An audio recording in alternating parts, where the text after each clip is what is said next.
Well, last month we were shooting on the first day of autumn on the calendar, but now fall has really come to the garden, as you can see by all the pumpkins and the fact that Jessie is wearing her jack-o'-lantern scarfie. So it must be, and it is, October.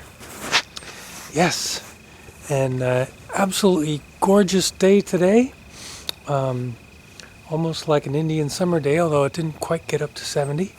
Very lovely out. And October, things really slow down in October, but it's not like there's not a lot going on. It's just that it finally grinds to a halt. So we have a lot really to show you. And but there's only two crops that are actually active in the garden right now. And one of them, you might guess, is, yes, chives. And there they are, still harvestable, still growing strong, if fading a little bit. And right next to them is the other one, which is Brussels sprouts. Now, you remember they were really hit bad by caterpillars, but then we sprayed them and they seem to be doing okay, especially this plant here has quite a few promising Brussels sprouts, so we should be good for our Thanksgiving Brussels sprouts. Everything else, though, is pretty much done for. This is where the beans and the ground cherries used to be. We do have a couple of broccoli plants here that are still going. Not really much harvestable, but we might be able to get something out of it. And as you can see, the beans are completely done for as well. We did get our final harvest, but the first frost that we had did them in. So that's it for them. And this is where sweet potatoes used to be. And we do have a little video about sweet potatoes. So let's go to that right now. Hello, it is a lovely mid-October day, a little crisp, and hopefully we are going to harvest sweet potatoes today. Sweet potatoes are tubers that are dug up from the ground, but that's about where the similarity with regular potatoes ends. Potatoes are harvested midsummer, whereas the sweet potatoes stay in until the very first frost. And in fact, last night we had our first frost, which was a heavy frost, and it got down into the 20s, and all the leaves here on the sweet potato plants are done for, as you can see by their dark, almost black color. And some people say you should harvest sweet potatoes before the first frost. Others say when the first frost comes. I don't think there's a whole lot of difference.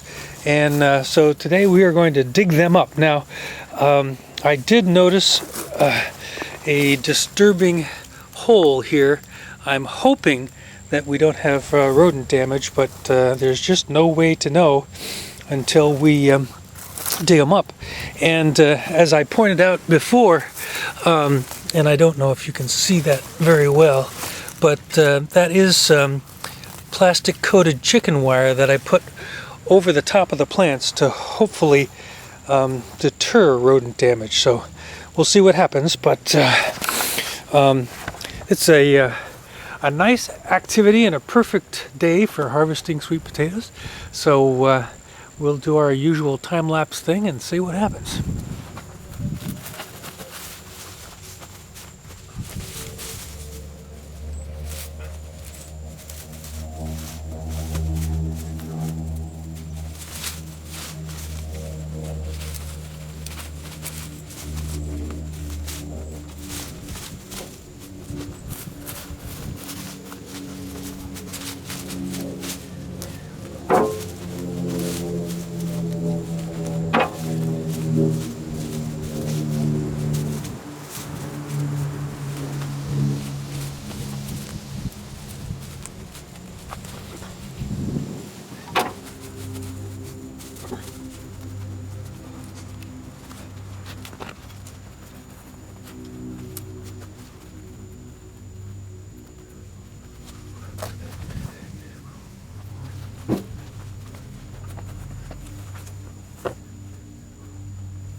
So I would call this sweet potato harvest modest but respectable. We've got some very small, sort of fingerling size, and all the way up to full dinner size, like this one and this one. And the good news is there was practically no rodent damage. I could see somewhere, one spot where some enterprising rodent had gotten underneath the chicken wire and gotten to a couple of sweet potatoes. But other than that, it actually worked, so that's kind of encouraging. I don't know why the harvest wasn't quite as big as it's been in past years, but that's the way it goes sometimes. But plenty for the coming weeks and Thanksgiving, of course. So that's good enough for me. Sweet potatoes, October. So today we're in the kitchen and we're doing a little addendum to the sweet potato harvest by doing sweet potato fries. What better way to kick off the consumption of sweet potatoes than sweet potato fries? And they're behind me there in the bowl. And let me explain a little bit how we got to this point. First we started with kind of the small finger-sized sweet potatoes, because the small ones don't last very long, so we want to consume those first. And we kind of cut them up into bite-sized pieces and trimmed them up a little bit. And then we made sure that we had just about 2 pounds, because what we're going to use is one of these here, a Tefal Actifry, and it works best with 2 pounds worth of spuds. And so anyway, after we cut them all up, then added about 2 tablespoons of cornstarch and a tablespoon of olive oil, and that kind of gives them a nice little crust, and added some seasonings to that as well. Then just took the bowl and kind of shook it all around to toss everything together until we ended up with the a nice little collection of coated potatoes that are ready to go. So now what we have to do is get them in the Actifry and start cooking. So I just open up the lid, put them all in here, distribute them around a little bit, set the timer to, we'll say 40 minutes, and start them up.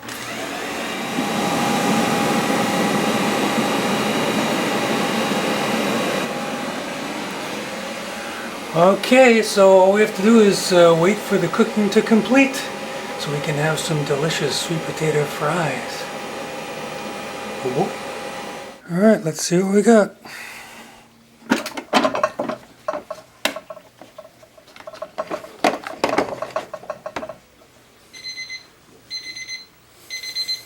My reminders are reminding me.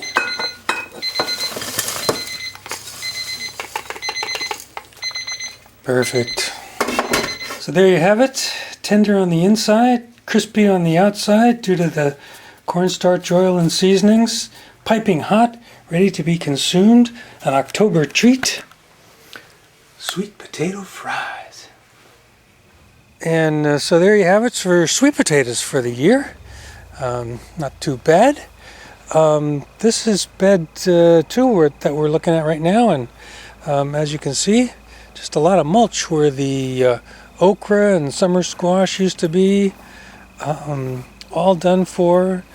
Peas, of course, long done for. And I didn't do any winter plantings, or any fall plantings, that is, of like carrots and beets and lettuce, which sometimes I do.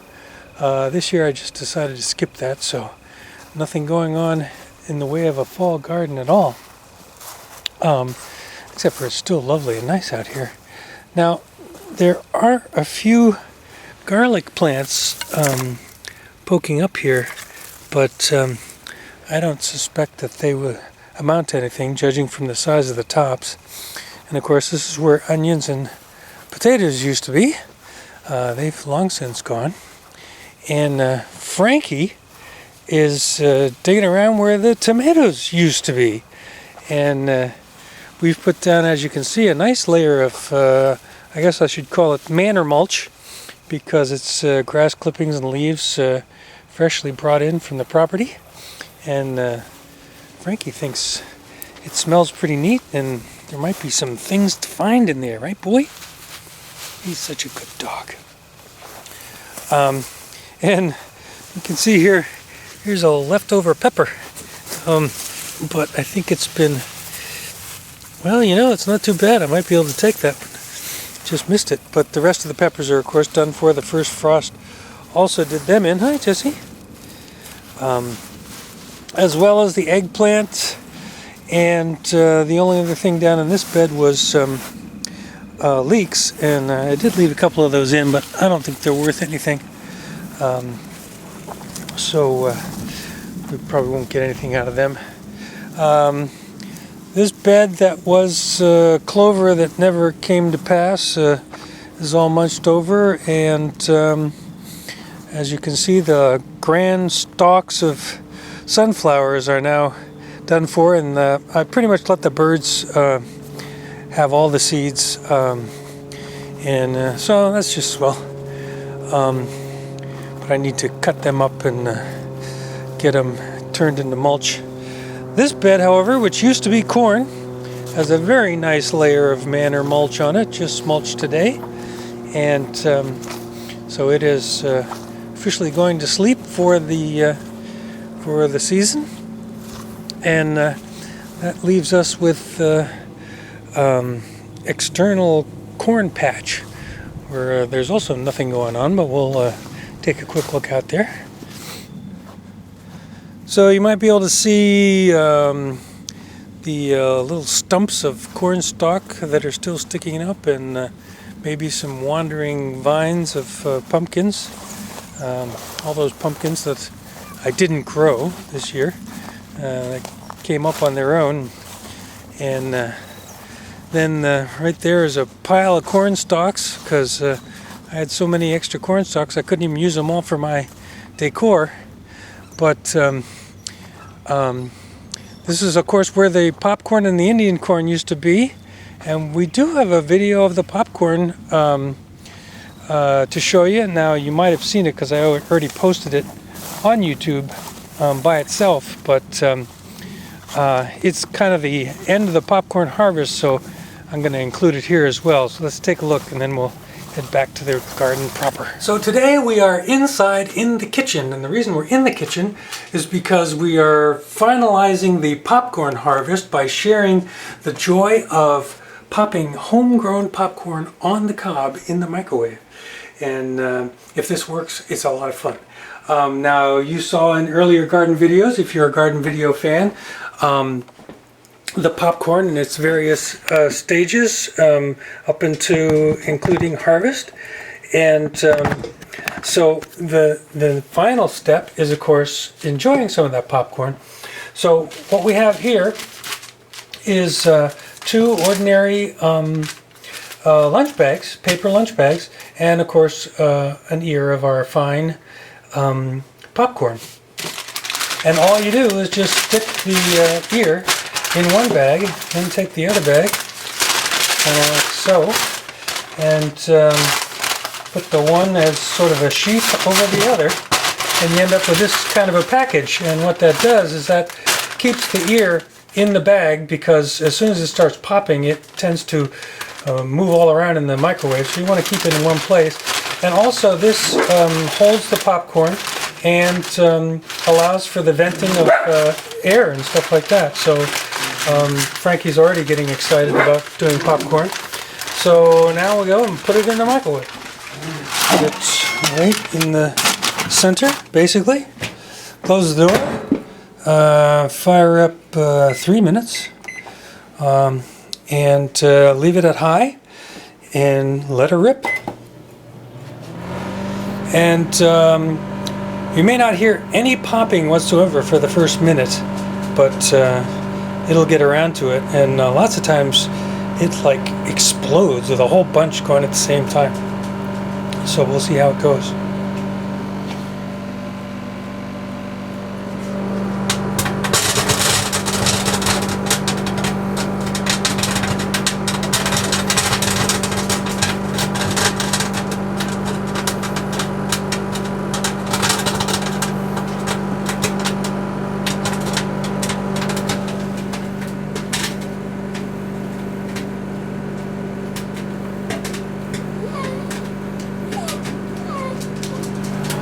And as it counts down to 0, you can hear it's still popping some, but it's lessened quite a bit.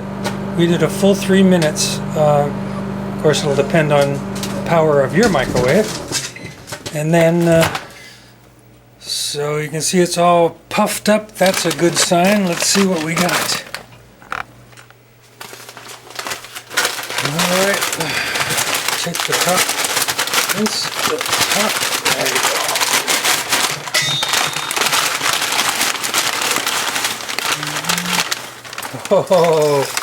Oh, perfect. It's spilling over the top bag.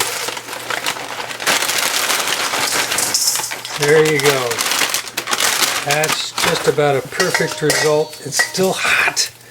You can see some of the popped kernels are still on the cob. I can barely touch these, they're so hot. So be careful if you try this at home. But this is just about the perfect result. There's a few unpopped kernels on either end of the cob, but other than that, everything has popped and easy to dislodge. There's a few spare ones here in between that didn't make it. But this is just about as good as you can hope for. And as you can see, we got a nice full dish of good sized popcorn. And it is yummy too. Time to share with friends. So here we got a nice full bowl of popcorn, and I'm going to share it with my two pals here because popcorn is the only people food that we share with dachshunds that's allowable, except for when they're in the garden, of course, and picking their own. But they love popcorn and they know what it's all about. Homegrown, microwave popped on the cob Sky Manor popcorn. A perfect October treat. Ready? Good girl. There you go. Poor Mikey. Ready? Can you catch it? No? It's right there, Jesse. And it is good popcorn too.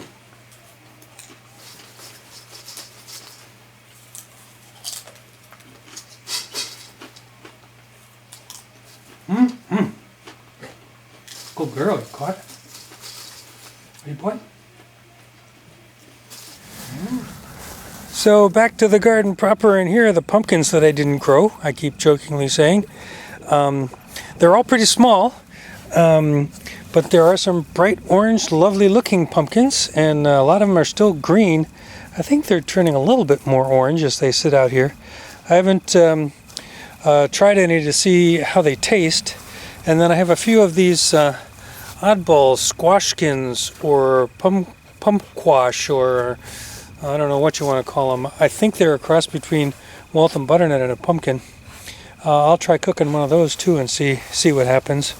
But we've got our sort of the harvest throne set up there with the corn stalks and everything, and we've got our torches going. It doesn't look like it's dark out here, but it's actually, the light is waning, and we've been out here a couple of nights just in total darkness with just the torches going on. But it's been so nice that that it was just too warm and calm to not sit out here, and the pups don't seem to mind sitting in the dark as long as the torches are going. They do their digging and things like that. So it's a very nice evening. And of course, a week from this coming Sunday, which is tomorrow, then we do the old fall back, and so then it'll be too dark to even come out here on the weeknights, and it'll be getting colder as well, of course. But that's pretty much going to do it for October. All the talk this weekend is about the impending hurricane, tropical storm, superstorm Sandy that's rumbling its way up the coast right now. We think we're pretty prepared for it, but I'm getting a transmission from the future. So let's go to that right now and see. Maybe we'll get some news here. Well, it's Marv from Monday, late afternoon, 5:30. And Hurricane Sandy isn't even on shore yet, and yet we are certainly feeling the effects out here. It's been a wind-driven rain all day long, sometimes more intense, sometimes less intense. We've had one casualty up there. Yes, that's the weather vane lying on its side. It definitely took a hit there. So I'll have to attend to that after the storm blows over. A few branches down, but mostly branches that were already dead and up in the tree and they just fell out. I don't see any significant damage around here so far. But we're supposed to get the brunt of the storm tonight, starting maybe in another couple of hours, and overnight. That's when it's coming in closest to us because we're on shore a little ways. But so far all we've had to do is turn on the generator for about 15 minutes when the power was sort of coming in and going out for a minute or two. Otherwise we're back on utility power and all is okay. So far we're keeping our fingers crossed that there won't be any wind damage, and if we do have a power outage we should be able to comfortably handle that. Well, this is 9 p.m. Marvin on Monday night, and things have changed dramatically. You can hear probably the wind howling behind me. I'm standing in the driveway. We're running on generator power, and looks like we've had fairly extensive damage to the willow tree, and it's probably time for me to go inside. Because it's really crazy out here now. It's a lot different than it was before. You can hear the generator going as we walk past that. I don't know if you can hear me, but we're on the back deck now. The generator is giving us all the lights and power that we need. I don't know if you can see the willow tree behind me, but it's really taken a bad hit. So we'll have to see that in the morning. Well, this is Marv from 9:30 Tuesday morning. As you can hear, the generator is still going. It's been going non-stop since 9 p.m. last night. Made it through the night without any problem. We've got some pretty major damage. There's a huge pine tree that came down. Luckily, it was but 4 feet, the top of it is about 4 feet from the house, didn't hit the house. So we're very lucky there. It took out a few branches on this plum tree as well, but as you can see there's some wide open space where that tree used to be. I don't know if you can see that pine tree that's just hacked off at the about 20 feet up, and then the real damage is this willow tree, which is very soft wood, and so it's very susceptible to wind damage, and it really took a hit last night. There's a fair amount of it left, but I'd say there's 30% of that has come down. There's a couple of deer at the trail out there. It's still raining, as you could probably hear. I don't see any other major trees down on the property. The garden looks fine. Even the pole bean trellises managed to stay up, but I haven't walked back in the back 40, but as far as the front of the property goes, no other major trees down, so the worst of the storm is long since over. Still raining a little bit, still breezy, but not windy at all by any stretch of the imagination. Occasionally you get a little wind gust, but nothing to speak of. We lost telephone, so cell phones is the only way we can reach out to the world. But we're comfortable because of the generator, thank goodness. It's just going to be a question of whether I can get some more gas for it when the time comes. But I think we might be able to get through today and tonight before that needs to happen. So that's the assessment from Marv at 9:30 in the morning on Tuesday. Probably my last report.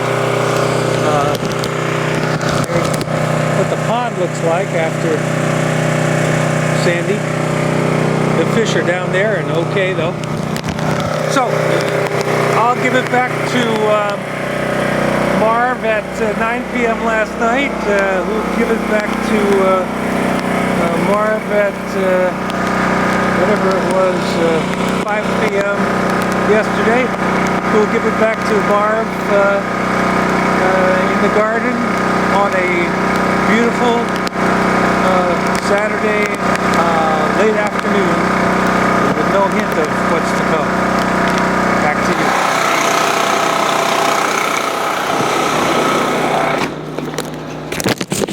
you. So I'm going to give it back to 5 p.m. Marvin. That's about it from Monday Marv. We'll send it back to Saturday Marv. Okay, well, that's certainly good to know. Wow. But meanwhile, things are very calm here in the October evening of this garden here. And very nice out, calm. I guess the calm before the storm. Warm, so up close to 70 today. We're just having a fine time and looking forward to Halloween coming soon, and Halloween kind of kicks off the holiday season, so that's always fun as well. And that's going to do it. The next time we'll be talking to you is November 2012. So this is Marvin Gardens, October 2012. See you next month. Bye, y'all.